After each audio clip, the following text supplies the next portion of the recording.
Halo Sobat ISK, pada kesempatan kali ini kita akan membahas sebuah film laga tahun 2025 yang bercerita tentang misi penyelamatan yang dilakukan oleh tentara Amerika setelah helikopter mereka jatuh di Korea Utara.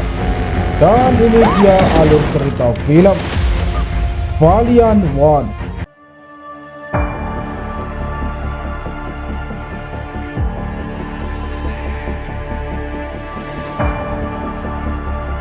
Film ini dimulai dengan memperlihatkan seorang tentara Amerika yang sedang berada di pangkalan militer Korea Selatan. Tentara itu bernama Brockman. Uniknya ia direkrut menjadi tentara karena kecerdasannya dalam pengelolaan data yang berhubungan dengan jaringan militer. Untuk itu Brockman tidak pernah tertarik dengan kegiatan lapangan. Sialnya semua itu berubah ketika Brockman tiba-tiba diperintahkan untuk mengecek kabel jaringan yang ada di wilayah perbatasan Korea Selatan dengan Korea Utara. Tanpa banyak kata, tim tersebut kemudian berangkat menggunakan helikopter yang diantar bersama seorang pilot. Singkat cerita, tim tersebut tiba di zona anti militer atau wilayah perdamaian Korea Selatan dan Korea Utara. Setelah itu Brockman dan Weaver segera melaksanakan tugasnya dengan mengecek kabel jaringan. Namun rupanya ketika Brockman mengecek jaringan tersebut, ia langsung dihubungi oleh kawannya yang berjaga di helikopter jika mereka harus segera kembali sebelum cuaca memburuk. Setelah semua tim kembali berkumpul di helikopter, cuaca pun berubah dengan sangat cepat.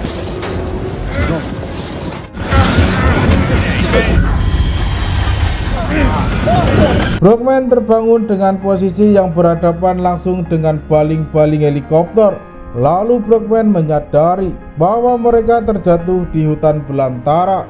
Ia lalu memeriksa keadaan sekitar dan berusaha menghubungi pangkalan. Sayangnya alat komunikasi mereka terputus. Di sisi lain, Shelby berhasil menemukan Lee yang terluka parah dan nampak trauma setelah kecelakaan. Brockman sendiri menemukan Weaver yang patah tulang rusuk. Setelah itu menemukan Ross yang masih tersangkut di kursi, sementara sang pilot sudah tewas. Tak lama kemudian, Shelby juga berhasil menemukan komandan yang terluka sangat parah, hingga ia menemukan rekan yang terjepit di antara badan helikopter.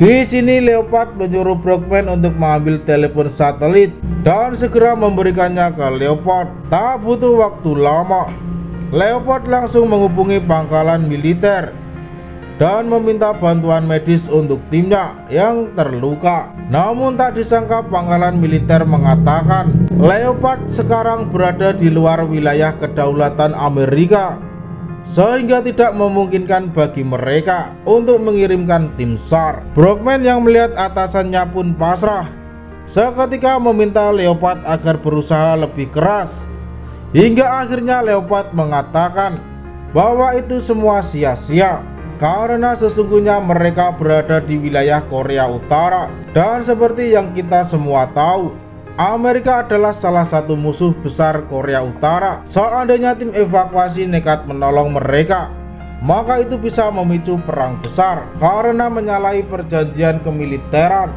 Mendengar itu, Brockman pun mulai merasakan ketakutan. Setelah itu Leopard kembali berpesan kepada Brockman agar membawa tim pergi ke zona aman dan menemui tim Delta. Selain itu, Leopard menitipkan pistol warisannya untuk diberikan kepada putranya yang berada di tim Delta. Dan untuk yang terakhir, Leopard meminta granat aktif kepada Brockman untuk berjaga-jaga. Kemudian ia menyerahkan tanggung jawab tim kepada Brockman. Ia yakin walaupun Brockman belum berpengalaman di lapangan, namun ia punya jiwa kepemimpinan yang baik. Akhirnya Brockman pun meminta rekan-rekannya untuk meninggalkan tempat tersebut menuju ke zona aman. Tentunya mereka harus melakukan ini secara diam-diam. Jangan sampai anak buah Kim Jong Un melihat mereka. Namun Weaver ini malah mengusulkan agar mereka menyerahkan diri ke tangan Korea Utara. No idea what the fuck he's doing. guy who has very little education, very little. Usul Weaver tersebut langsung ditolak sehingga para pasukan Valiant One hingga beberapa saat kemudian mereka menemukan pasukan Korea Utara yang menyisir hutan. Kedatangan musuh tersebut membuat jantung Brockman panik hanya agar bersembunyi. Sialnya Weaver rupanya masih teguh dengan pendiriannya.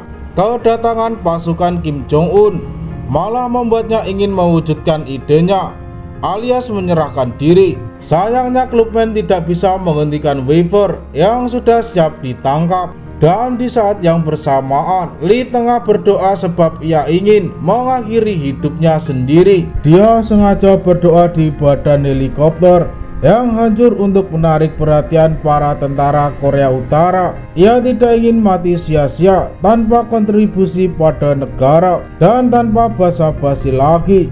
Ketika para musuh mendekat, Lee pun langsung meledakkan granatnya.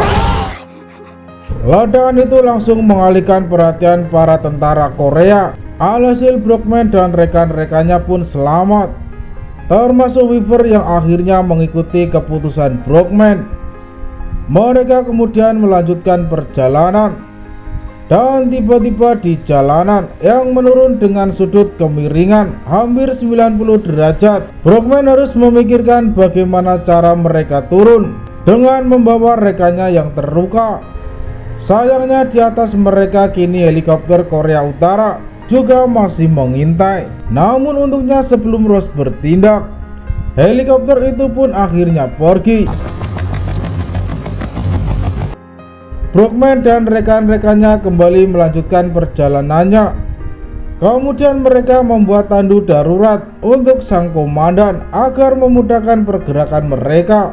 Sampai akhirnya mereka keluar dari hutan dan tiba di sebuah padang rumput yang luas. Di ujung padang rumput tersebut tampak sebuah rumah dengan gudang yang ada di sampingnya. Brockman tentu harus melakukan perhitungan untuk menuju tempat tersebut. Maka setelah melakukan banyak pertimbangan, Brockman memutuskan untuk menyeberangi padang rumput itu dengan waspada. Beberapa saat kemudian, pasukan Brockman pun tiba di gudang dengan aman. Shelby segera menyuruh Ross dan Lee agar meletakkan sang komandan supaya ia bisa memeriksanya. Namun baru saja sang komandan akan diperiksa, tiba-tiba dia kejang seperti orang kesurupan dan membuat semua orang yang ada di sana panik. Dan di saat yang sama, seorang pria yang ternyata pemilik gudang datang membawa senapan. Situasi gudang pun menjadi tegang.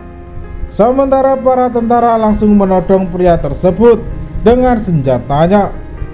Setelah menyadari bahwa pria itu hanyalah pria lokal Korea Utara, Brockman segera menyuruh Lee untuk berkomunikasi dan menyatakan bahwa mereka tidak ingin menyerang. Namun Lee hanyalah tentara keturunan Korea, hingga Brockman pun memberanikan diri untuk mendekatinya. Akhirnya Brockman berhasil menjatuhkan senapan pria tersebut, lalu memeriksa keadaan sang komandan yang masih ditangani oleh Shelby. Brockman menyadari bahwa pertolongan Shelby itu sia-sia karena sang komandan sudah tiada. Shelby lantas menghentikan kegiatannya.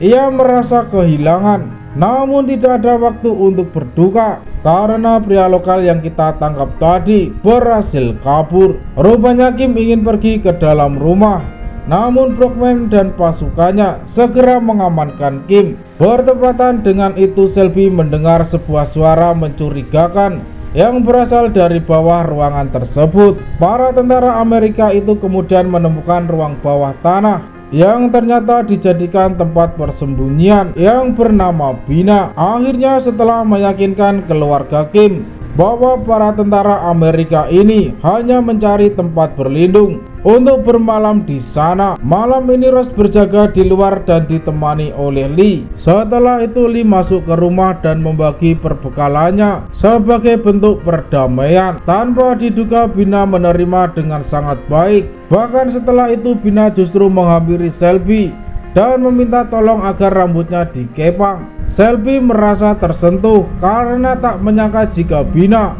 tidak merasa terancam dengan kehadiran tentara Amerika yang berada di rumahnya. Weaver yang melihat itu pun juga tersentuh dan menganggapnya sebagai awal yang baik. Jadi akhirnya Brockman pun pergi keluar dan menggantikan Ross untuk berjaga. Ia menyuruh seluruh timnya beristirahat dan mereka akan pergi meninggalkan rumah itu sebelum matahari terbit. Dan tak disangka sebelum Ross meninggalkan posnya, ia memuji kepemimpinan Brockman. Sialnya rencana Brockman meleset karena ia bangun kesiangan. Di sini Brockman baru terbangun setelah mendengar suara mesin kendaraan. Karena ternyata tentara Korea Utara mulai melakukan penyisiran ke wilayah tersebut. Brockman pun panik dan langsung membangunkan rekan-rekannya. Namun tiba-tiba saja Shelby teringat kalau kotak P3-nya ketinggalan. Ia harus segera mengambilnya. Akan tetapi tentara Korea Utara sudah memasuki halaman rumah keluarga Kim. Setelah menghabisi keluarga tersebut, tentara Korea Utara memasuki rumah. Mereka mencari anggota keluarga yang lain, sedangkan Shelby dan Bina berusaha menahan diri. Rupanya Brockman berhasil menembak tentara tersebut dan segera menyelamatkan Shelby dan Bina. Tindakan Brockman itu tentu mengundang para pasukan Korea Utara. Adu tembak pun harus terjadi. Serangan dari Brockman dan rekan-rekan itu menewaskan beberapa pasukan tentara Korea Utara. Dan sekarang hanya menyisakan satu orang saja. Brockman pun langsung mengejar orang tersebut.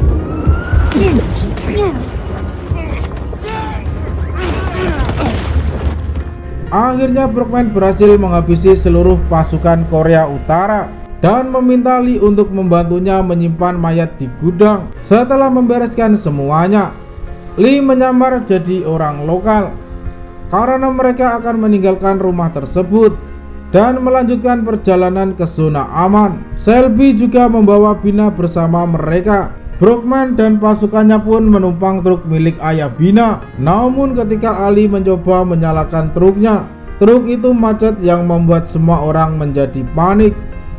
Namun untungnya Bina memberitahu mereka bahwa truk itu masih harus dinyalakan menggunakan kayu bakar.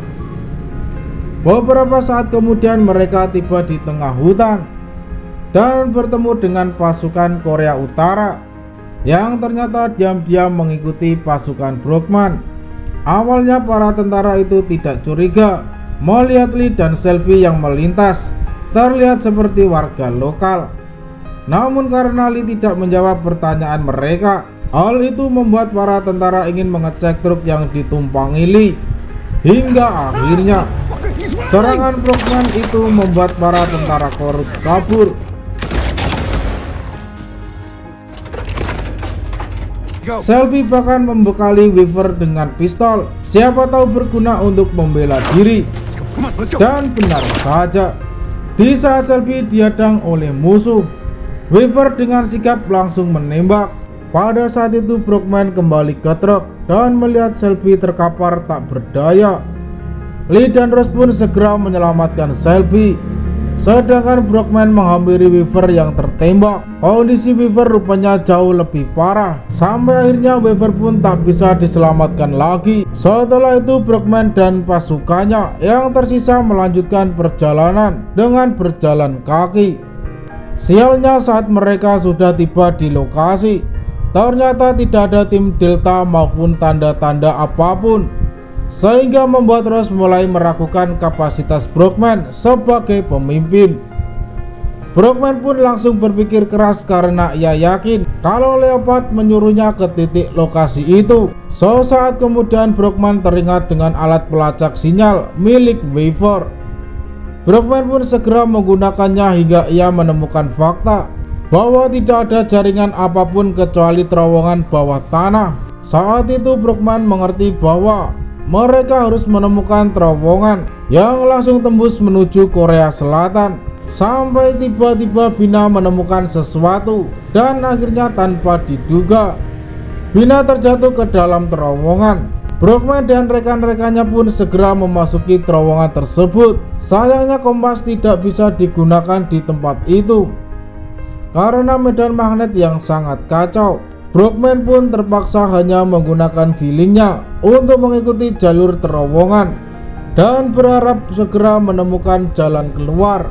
Dan akhirnya setelah melakukan perjalanan beberapa lama, Brockman berhasil menemukan titik terang di ujung terowongan. Brockman sontak berpikir bahwa mereka akan segera bertemu dengan pasukan Delta. Namun ternyata sialnya ujung terowongan tersebut adalah perbatasan Korea Utara dan serangan pun tak terelakkan lagi.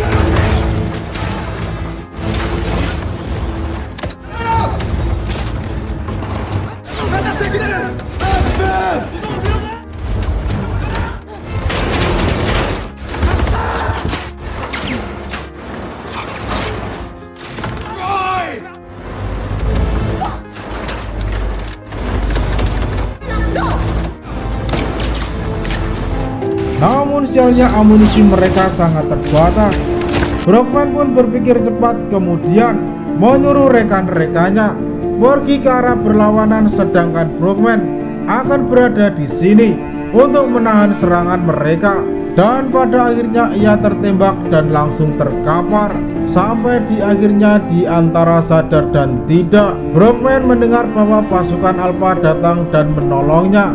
Rupanya Shelby dan rekan-rekannya berhasil ditemukan oleh pasukan Alpha, dan sekarang tim Alpha berusaha menyerang pasukan Korea Utara untuk membuat mereka mundur dan kembali ke perbatasan. Sementara itu tim Bravo juga datang untuk mengevakuasi Brockman, hingga akhirnya Brockman berhasil diselamatkan dan ia pun bisa pulang. Selain itu kabarnya Bina juga sudah diamankan ke Korea Selatan agar hidupnya jadi lebih baik, dan film pun selesai. Terima kasih telah menonton video ini.